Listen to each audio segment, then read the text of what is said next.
नमस्कार दोस्तों, अगर आपको अभी तक इंग्लिश पढ़ना लिखना या इंग्लिश बोलना नहीं आता है तो आज की इस क्लास में मैं आपको सबसे आसान तरीके से यानी कि सबसे सरल तरीके से इंग्लिश पढ़ना लिखना और इंग्लिश बोलना सिखाऊंगा। दोस्तों, इंग्लिश बोलने के लिए सबसे ज़रूरी होता है कि हमें सेंटेंस बनाना आ जाए। हम वर्ड्स को याद कर लें, कुछ वर्ड्स को सीख लें और खुद से सेंटेंस बना पाएँ। अगर इतना कर लेते हैं तो काफ़ी कम टाइम में हम इंग्लिश बोलना सीख सकते हैं। ओके। सो अगर आपकी भी इच्छा है कि हम भी इंग्लिश सीखकर अपनी लाइफ में आगे जाए, आपके साथ कोई ज़बरदस्ती नहीं कि आप इंग्लिश ही सीखिए। बट अगर आपको ऐसा समझ आता है कि लाइफ में इंग्लिश ही आपका साथ देने वाली है, ओके, क्योंकि बिना इंग्लिश के मुझे नहीं लगता कि ऐसा कुछ काम बचा हुआ है जो आप हैंडल कर सकते हैं। ओके। सो अगर आपको लगता है कि आपकी लाइफ के लिए यूजफुल है तो चलिए ट्राई करते हैं। मैं कोशिश करूँगा सबसे इजी वे में आपको सिखाने का। ओके। अगर इंग्लिश सीखने का ये तरीका आपको पसंद आता है तो बस वीडियो को लाइक करके और दोस्तों के पास शेयर कर दीजिएगा ताकि वो भी इंग्लिश सीख सके और अपनी लाइफ को अच्छे तरीके से जी सकें। ओके। सो चलिए क्लास शुरू करते हैं। Can I help you? देखिए, CAN, इसे पढ़ते हैं कैन। कैन का मतलब होता है सकता है, सकती है, सकते हैं। ये एक मॉडल वर्ब है ना। कोई भी मॉडल वर्ब या हेल्पिंग वर्ब जब भी सेंटेंस की स्टार्टिंग में आएगा तो उसका मतलब होगा क्या। ओके। और जो एक्चुअल मीन्स होता है वो तो रहेगा आई मीन्स होता है मैं। हेल्प, हेल्प का मतलब होता है मदद करना। सो कैन आई हेल्प, क्या मैं मदद कर सकता हूँ, क्योंकि सकता हूँ तो आएगा। सो कैन आई हेल्प, क्या मैं मदद कर सकता हूँ। अभी यहाँ पे लगा यू मीन्स आप या आपकी। So can I help you means क्या मैं आपकी मदद कर सकता हूँ। कैन आई हेल्प यू, क्या मैं आपकी मदद कर सकता हूँ। दोस्तों, सेंटेंसेस में टाइम लगेगा। अगर आपको तरीका पसंद आ रहा है तो ही वीडियो को कंटिन्यू करें। ओके। क्योंकि जब तक हम एक एक वर्ड को उसके फॉर्मेट को सही तरीके से नहीं सीखेंगे तो फिर इंग्लिश आपके लिए नहीं है। ओके। जब तक आप गहराई से नहीं समझेंगे तो लाइफ में कभी सक्सेस हो नहीं पाएंगे। कैन आई हेल्प यू, क्या मैं आपकी मदद कर सकता हूँ। या एनीथिंग एल्स। देखिए क्या लिखा है, एनीथिंग। एनीथिंग का मतलब होता है कोई चीज़, है ना। एल्स का मतलब और, अन्य, दूसरा। सो एनीथिंग एल्स, कुछ और। एनीथिंग एल्स, कुछ और। जैसे हम पूछते हैं ना, क्या आपको कुछ और चाहिए, तो इंग्लिश में कैसे बोलेंगे, do you need anything else. क्या बोलेंगे, do you need anything else, क्या आपको कुछ और चाहिए या क्या आपको किसी और चीज़ की ज़रूरत है। Do you need anything else. और ये लिखा हुआ देखने की बजाय आप सुनने पे ज़्यादा फोकस कीजिएगा। ओके। क्योंकि सुनने में हमारा ब्रेन अगर एक बार अट्रैक्ट हो गया तो काफ़ी सारी चीज़ें आप सुन के समझ सकते हैं। आई यू किडिंग? आर, देखिए इसको ARE, इसको हम अरे नहीं पढ़ते। अगर 12 खड़ी के हिसाब से पढ़े तो अरे होता है ना। बट इंग्लिश लैंग्वेज में इसे बोलते हैं आर। ओके। अभी आर हमारा हेल्पिंग वर्ब, इसका मतलब होता है। बट सेंटेंस की स्टार्टिंग में तो इसका मतलब हो जाएगा क्या। यू मीन्स आप। किडिंग, दोस्तों किडिंग करना मतलब क्या होता है, बचपना करना। बचपना करना मतलब मजाक करना, है ना। होता है जैसे जोक करना, किडिंग करना, बचपना करना, मजाक करना। सो आई यू किडिंग, क्या आप मजाक कर रहे हैं। आई यू किडिंग, क्या आप मजाक कर रहे हैं। या क्या आप बचपना कर रहे हैं। आई यू किडिंग, क्या आप मजाक कर रहे हैं। या जैसे आपके बारे में सामने वाले अगर कुछ ही पूछ रहे हैं तो आर यू की जगह जैसे आर यू हैप्पी, क्या आप खुश हैं। आर यू गोइंग, क्या आप जा रहे हैं। आर यू कमिंग, क्या आप आ रहे हैं। आर यू एंग्री, क्या आप नाराज हैं। आर यू अपसेट, क्या आप उदास हैं। आर यू अलोन, क्या आप अकेले हैं। दोस्तों एक ही सेंटेंस देखिए, आपने याद किया आर यू, उसके बाद वर्ड लगाते गए, आपका नया नया सेंटेंस बनता गया। ओके। और यही तरीका आपको सीखना है। Then are you done. Are means क्या। अभी ये बात आप याद रखेंगे, कोई हेल्पिंग वर्ब सेंटेंस की स्टार्टिंग में तो ऑटोमेटिक उसकी जगह पे हमें क्या यूज करना पड़ेगा।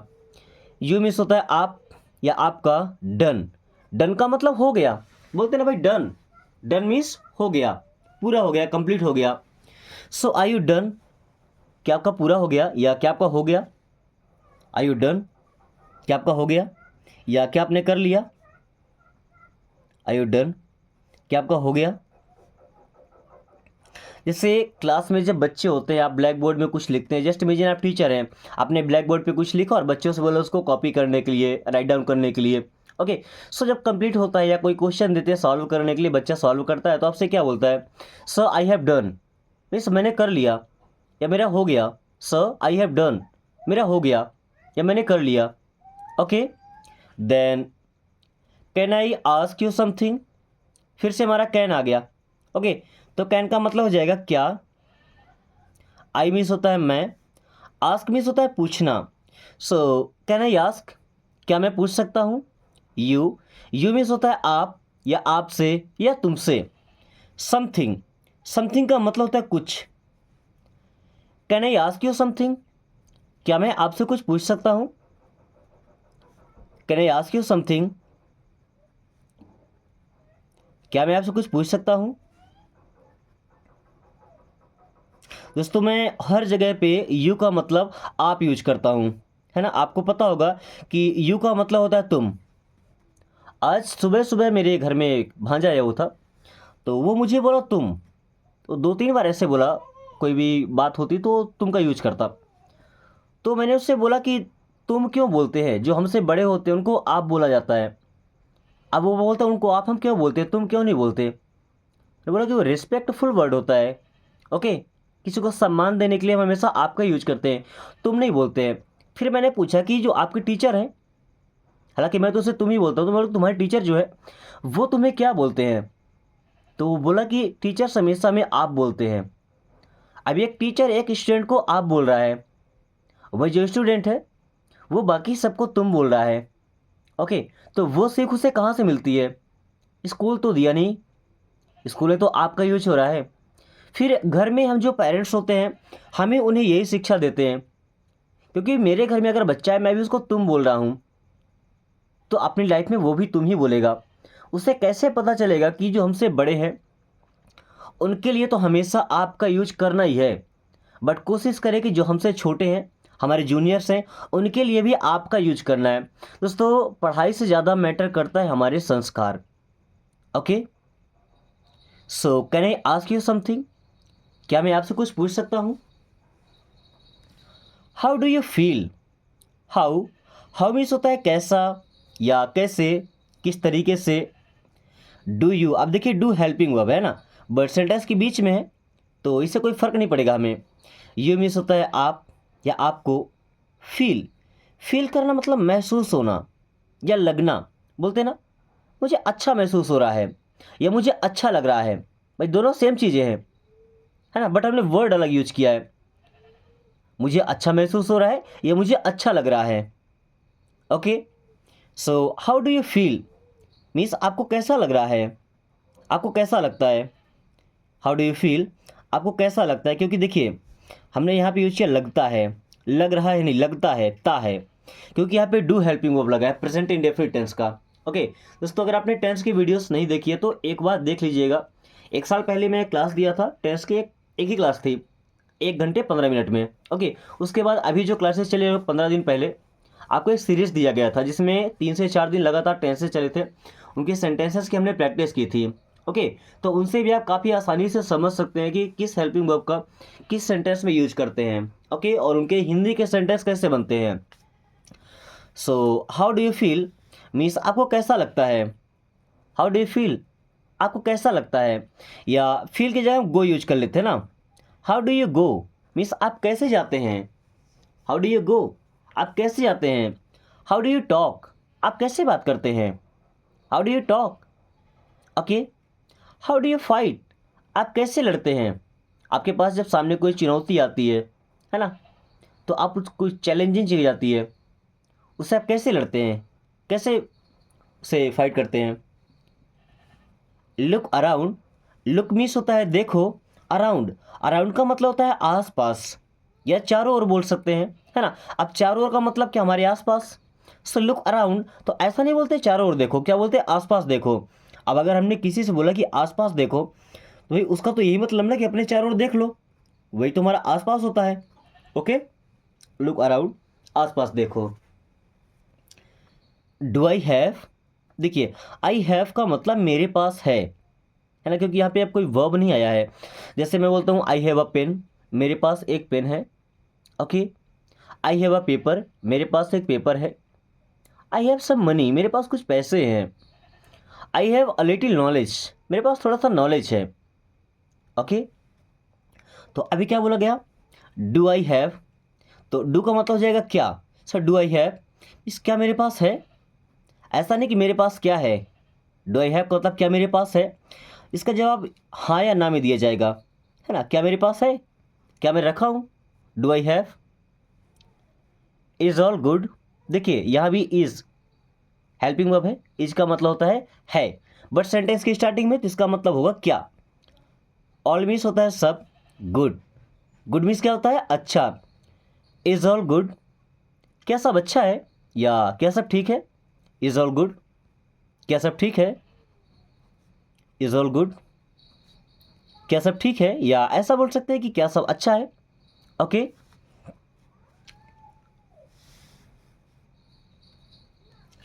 या कि is everything okay, is everything okay. I S को क्या पढ़ते हैं, इज का मतलब हो जाएगा क्या। एवरीथिंग, एवरीथिंग का मतलब सब कुछ या सभी चीज़ें। ओके, ओके का मतलब होता है ठीक होना। Okay, so is everything okay, क्या सब कुछ ठीक है। इज एवरीथिंग ओके, क्या सब कुछ ठीक है। इज एवरीथिंग ओके, क्या सब कुछ ठीक है। वेयर आर यू फ्रॉम, देखिए वेयर, दोस्तों वेयर का मतलब होता है कहाँ। अब आप नए नए वर्ड कैसे बनाएंगे देखिएगा ना। WHERE वेयर, वेयर मीन्स कहाँ। HERE हियर, हियर मीन्स यहाँ। अगर डब्ल्यू की जगह हम टी लगाते हैं, बाकी का HERE, क्या बन गया, देयर, देयर मीन्स वहाँ। देखिए एक ही वर्ड में सब बन गया। वेयर मीन्स कहाँ, हियर मीन्स यहाँ, और देयर मीन्स वहाँ। इस तरीके से हमें वर्ड्स को याद करना होता है। सो वेयर मीन्स कहाँ, आर मीन्स हैं, यू मीन्स आप, फ्रॉम, फ्रॉम का मतलब होता है से। अब देखिए इस सेंटेंस से हमारे दो सेंटेंस ही बन जाएंगे। जैसे पहला वेयर आर यू मीन्स आप कहाँ हैं, वेयर आर यू मीन्स आप कहाँ हैं। अगर हमने बोला where are you from means आप कहाँ से हैं, where are you from means आप कहाँ से हैं। ओके। अब इस सेंटेंस में आपको रेसिडेंस पूछा जा रहा है, भैया आप परमानेंट कहाँ के रहने वाले हैं। ओके। या ऐसा बोल सकते हैं वेयर डू यू लिव, देखिए दोनों सेंटेंस बड़ा डिफरेंस है। Where are you from means आप कहाँ से हैं, किस देश से, किस प्रदेश से, या किस जिले से, है ना। अब अगर आप कहीं दूसरी जगह पे जाके रहते तब ऐसा पूछा जाता है कि आप कहाँ से हैं। अगर वहीं पे हैं, कहीं पे रह रहे हैं, तो क्या हो जाएगा, where do you live. Where means कहाँ, do helping verb, you means आप, लिव, लिव का मतलब होता है रहना, है ना, प्रेजेंट टाइम पे ज़िंदगी जीना, जीवन को बिताना। So where do you live means आप कहाँ रहते हैं, वेयर डू यू लिव, आप कहाँ रहते हैं। Okay. Where do you live, आप कहाँ रहते हैं। जैसे मैं मध्य प्रदेश में रहता हूँ, तो मैं क्या बोलूँगा, I live in Madhya Pradesh. अगर मैं कहीं मध्य प्रदेश से बाहर गया हूँ, जैसे उत्तर प्रदेश, हरियाणा, बिहार, छत्तीसगढ़, दिल्ली, ऐसी जगह अगर मैं गया हूँ अपनी स्टेट से बाहर, तो मैं बोलूँगा कि I am from Madhya Pradesh या MP। ओके। अगर जैसे मेरा डिस्ट्रिक्ट है सिंगरौली, आपको पता होगा सिंगरौली जिसको ऊर्जा धानी बोलते हैं। ओके, जहाँ सबसे ज़्यादा कोयला मिलता है ना, ऊर्जा धानी। तो अगर मैं अपने ज़िले से बाहर हूँ, तो मैं क्या बोलूँगा, आई एम फ्रॉम सिंगरौली। मतलब जिस चीज़ से आप बाहर हैं, जिस लेवल पे बाहर है वैसे बताइए। अगर डिस्ट्रिक्ट से बाहर है तो डिस्ट्रिक्ट का नाम बताना है, स्टेट से बाहर है तो स्टेट का नाम बताना है। अगर आउट ऑफ कंट्री हैं, भाई अब्रॉड में है, विदेश में रह रहे हैं, अपने देश का नाम बताना है। फिर आई एम फ्रॉम इंडिया, क्या बोलेंगे, आई एम फ्रॉम इंडिया। अब मुझे लगता नहीं कि हमारे पास ऐसा टाइम आएगा कि हम अपना महाद्वीप ही चेंज कर देंगे, एशिया से अफ्रीका चले जाएंगे, अंटार्कटिका चले जाएंगे, ऐसा हमारे लिए थोड़ा सा मुश्किल है। तो हम बस देश विदेश तक ही लिमिटेड रहते हैं। आर यू गोइंग, देखिए आर मीन्स क्या, यू मीन्स आप, गोइंग, गो का मतलब क्या होता है, जाना। सो आर यू गोइंग, क्या आप जा रहे हैं, आर यू गोइंग, क्या आप जा रहे हैं? अब इसका जवाब हाँ या ना में दे सकते हैं। सिंपल, या तो बोले यस या तो no. Are you going? Yes, I am going. अगर नहीं जा रहे तो no, I am not going. Are you going? No, I am not going. Okay. Please don't go. Please means होता है कृपया। अब देखिए प्लीज इतना पोलाइट वर्ड है, किसी से अपना काम निकलवाना हो, रिक्वेस्ट करना हो, ओके, तो हमेशा हमें प्लीज वर्ड का यूज करना चाहिए। कोई भी काम करवाना हो, हेल्प मांगना हो तो। डोंट, डोंट का यूज करते हैं मना करने के लिए कि भाई ऐसा मत करो। अभी गो का मतलब क्या होता है? जाना। सो प्लीज डोंट गो, कृपया मत जाइए। प्लीज डोंट गो, कृपया मत जाइए। ऐसा नहीं बोलेंगे कृपया मत जाओ, है ना, जाओ का यूज नहीं करेंगे, जाइए, है ना, थोड़ा रिस्पेक्टफुल लगना चाहिए। सो प्लीज डोंट गो, कृपया मत जाइए। Okay. How long will you stay here? How long, अभी वैसे तो हाउ लॉन्ग का मतलब कितना लंबा, है ना, बट यहाँ हाउ लॉन्ग का मतलब कितने समय के लिए। कैसे पता चला? Will you stay, you stay means आप ठहरेंगे, तो आप ठहरेंगे मतलब ये आप कितना लंबा ठहरेंगे, नो, भाई कितने समय तक ठहरेंगे, है ना। हियर, और हियर का मतलब होता है यहाँ। How long will you stay here means आप यहाँ कब तक रुकेंगे। How long will you stay here means आप यहाँ कब तक रुकेंगे या कितने समय तक रुकेंगे। Okay, how long will you stay here. Pack your bags, देखिए पैक करना मतलब बांध लेना। योर मीन्स अपना, बैग्स, बैग का मतलब क्या होता है? झोला होता है ना। सो हिंदी में भी हम ऐसा ही बोलते हैं कि अपना बैग पैक कर लो। हमने बैग भी इंग्लिश यूज़ किया, पैक भी इंग्लिश यूज़ किया, बट हमने योर नहीं लगाया, तो हिंदी बोलना पड़ा। क्या बोले? अपना बैग पैक कर लो। वही इंग्लिश बोल दीजिए ना, पैक योर बैग्स, है ना, अपने बैग पैक कर लो। अब बैग्स मीन्स ज़्यादा बैग होंगे, तो अपना नहीं, फिर बोलेंगे अपने, अपने बैग पैक कर लो। ओके, पैक योर बैग्स, अपने बैग पैक कर लो।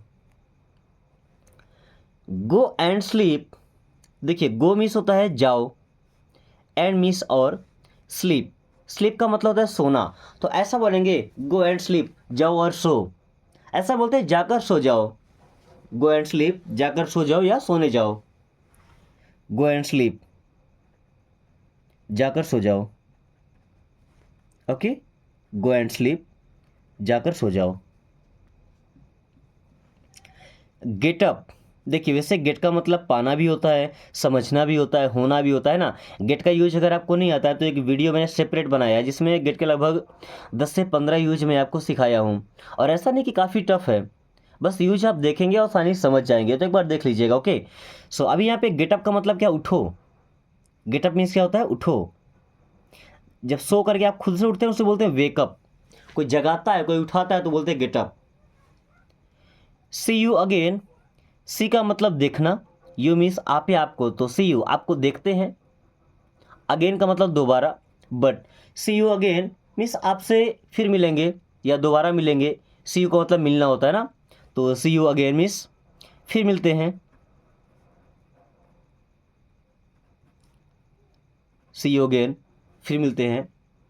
Then how will you go, दोस्तों हाउ मीन्स होता है कैसे, विल हेल्पिंग वो, यू मीन्स आप, गो का मतलब होता है जाना। So how will you go means आप कैसे जाएंगे। हाउ विल यू गो, आप कैसे जाएंगे। हाउ विल यू गो, आप कैसे जाएंगे। Not at all, not means होता है नहीं, एट ऑल का मतलब बिल्कुल, पूरी तरह। So not at all means बिल्कुल नहीं, या ऐसा बोलते हैं बिल्कुल भी नहीं। नॉट एट ऑल, बिल्कुल नहीं या बिल्कुल भी नहीं। नो प्रॉब्लम, नो प्रॉब्लम का मतलब कोई बात नहीं, भाई किसी से गलती हो गई, हमसे सॉरी बोल रहा है, माफ़ी मांग रहा है, नो प्रॉब्लम, कोई बात नहीं, इट्स ओके, चलता है। ओके, तो हमने बोल दिया नो प्रॉब्लम, वो क्या बोलेगा? It's very kind of you. It's ये है, वेरी काइंड बड़ी दयालुता, ऑफ यू आपकी। It's very kind of you means ये आपकी दयालुता है। It's very kind of you, ये आपकी दयालुता है, या ऐसा बोल सकते हैं कि आप बड़े दयालु हैं। अगर आप एग्जैक्ट मीनिंग पे जाएंगे ना तो हमारा सेंटेंस सेट नहीं होगा, थोड़ा सा अजीब अटपटा सा लगेगा। ओके, क्योंकि ये स्पोकन की लैंग्वेज है, ग्रामर की लैंग्वेज नहीं कि हम ट्रांसलेट कर रहे हैं, एक एक वर्ड की प्रॉपर मीनिंग रखेंगे। ओके, स्पोकन में हमें सेंटेंस के सेंस पे जाना पड़ता है। Okay, what did I do, देखिए डिड हमारा हेल्प है पास्ट टेंस का। So what did I do means मैंने क्या किया था। व्हाट डिड आई डू, मैंने क्या किया था। देन डू यू हैव, देखिए डू यू हैव मीन्स क्या आपके पास है। एनी, एनी मीन्स कोई। प्रॉब्लम, प्रॉब्लम को मतलब समस्या, परेशानी या मुसीबत। So do you have any problem, क्या आपको कोई समस्या है। Do you have any problem, क्या आपको कोई समस्या है। Do you have any problem, क्या आपको कोई समस्या है। दोस्तों अगर आपको भी कोई समस्या है तो आप भी बेशक कमेंट करके बताइएगा। ओके, और अगर इंग्लिश सीखने में या वीडियोस देखने में आपको कुछ प्रॉब्लम होती है, समझ नहीं आता, डाउट्स होते हैं, तो बेशक आप पूछ सकते हैं, क्योंकि हमारी लाइफ का केवल एक ही टारगेट होना चाहिए कि हमें सीखना है और लाइफ में ग्रो करना है, लाइफ में आगे बढ़ना है। दूसरों को ब्लेम करने से बेहतर कि हम कंडीशन से लड़ करके और लाइफ में आगे निकल जाएं। ओके, अब यहाँ पे क्या है, गो एंड गेट टी, ये भी टी का मतलब ये वाला टी है ना, चाय वाला, ऐसे सेंटेंस बनाइएगा।